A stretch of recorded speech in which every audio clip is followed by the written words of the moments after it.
Boa noite, vamos começar com o nosso livro Mantras de Vida, de Loester. O mantra de hoje: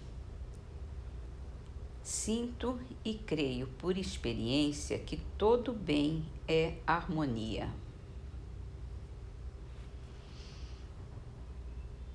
No Livro dos Espíritos, a gente começou a falar ontem sobre flagelos destruidores e hoje a segunda pergunta é a pergunta 738. Para conseguir a melhora da humanidade, Deus não poderia empregar outros meios que não os flagelos destruidores? Pode, e os emprega todos os dias, pois deu a cada um os meios de progredir pelo conhecimento do bem e do mal. O homem, porém, não se aproveita desses meios. Portanto, se torna necessário que seja castigado no seu orgulho e que se lhe faça sentir a sua fraqueza. Aí vem uma segunda pergunta, é a 738A. Mas nesses flagelos tanto sucumbe o homem de bem como o perverso. Isso seria justo? Durante a vida, o homem tudo refere ao seu corpo. Entretanto, de maneira diversa pensa depois da morte. Ora, conforme temos dito, a vida do corpo bem pouca coisa é. Um século no seu mundo não passa de um relâmpago na eternidade. Logo, nada são os sofrimentos de alguns dias ou de alguns meses de que tanto se queixam. Representam um ensino que se lhes dá e que lhes servirá no futuro. Os espíritos que pré-existem e sobrevivem a tudo formam um mundo real. Esses filhos de Deus, objeto de toda a sua solicitude. Os corpos são meros disfarces com que eles aparecem no mundo.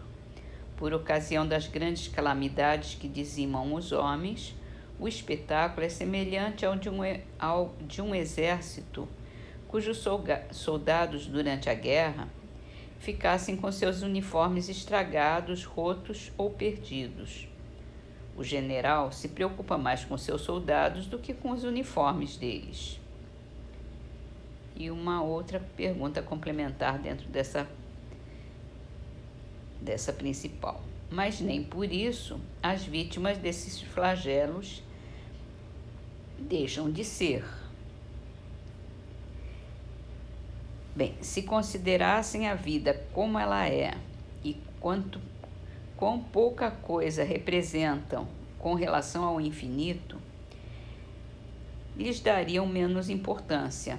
Em outra vida, essas vítimas acharão ampla compensação aos seus sofrimentos se souberem suportá-los sem murmurar. E por último, uma observação de Kardec. Venha por um flagelo a morte ou por uma causa comum, ninguém deixa por isso de morrer, desde que haja soado a hora da partida. A única diferença em caso de flagelo é que maior número parte ao mesmo tempo. Se pelo pensamento pudéssemos elevar-nos de maneira a dominar a humanidade e abrangê-la em seu conjunto, esses tão terríveis flagelos não nos pareceriam mais do que tempestades passageiras no destino do mundo.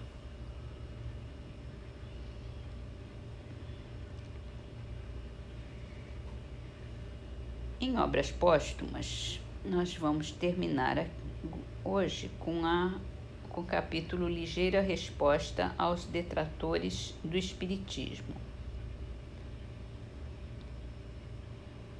Verifica-se também que a disseminação do Espiritismo seguiu, desde os seus primórdios, marcha sempre ascendente, a despeito de tudo quanto fizeram seus adversários para entravá-la e para lhe desfigurar o caráter, com o fito de desacreditá-lo na opinião pública. É mesmo de notar que tudo o que tem tentado com esse propósito lhe favoreceu a difusão. O ruído que provocaram por ocasião de seu advento fez que viessem a conhecê-lo muitas outras pessoas que nunca tinham ouvido falar dele. Quanto mais procuraram denegri-lo ou ridicularizá-lo, tanto mais despertaram a curiosidade geral e, como todo exame, só lhe pode ser proveitoso. O resultado foi que seus opositores se constituíram, sem o quererem, ardorosos propagandistas seus. Se as diatribes nenhum prejuízo lhe acarretaram, é que os que o estudaram em suas legítimas fontes o reconheceram muito diverso do que tinham sido figurado.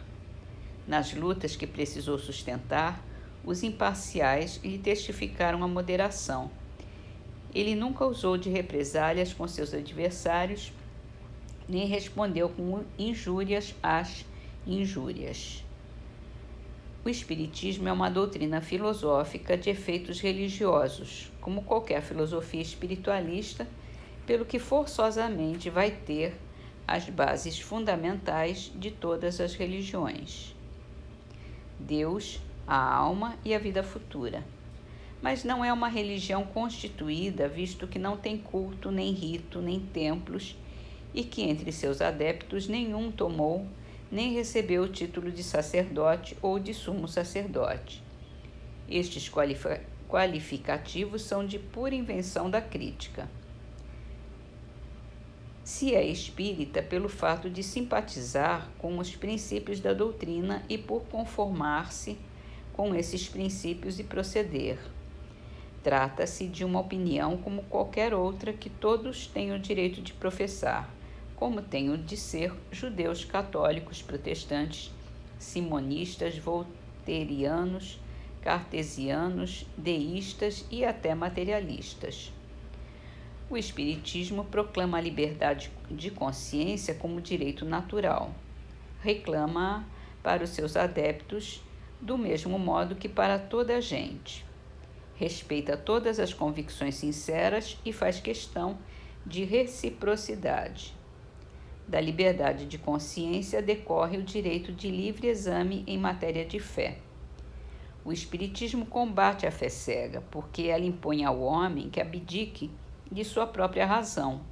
Considera sem raiz toda a fé imposta, de onde o inscrever entre suas máximas. Não é inabalável senão a fé, que pode encarar de frente a razão em todas as épocas da humanidade.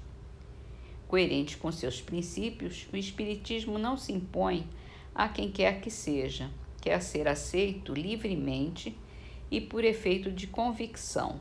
Expõe suas doutrinas e acolhe os que voluntariamente o procuram. Não cuida de afastar pessoa alguma das suas convicções religiosas, nem se dirige aos que possuem uma fé e a quem essa fé basta. Dirige-se aos que, insatisfeitos com o que se lhes dá, pedem alguma coisa melhor. E vamos terminar com as trovas do livro Trovas do Mais Além. A primeira é de Eugênio Rubião. Caridade se concebe por angélico alvará, quem auxilia recebe, acreditando que dá. E a segunda de Phocion Caldas.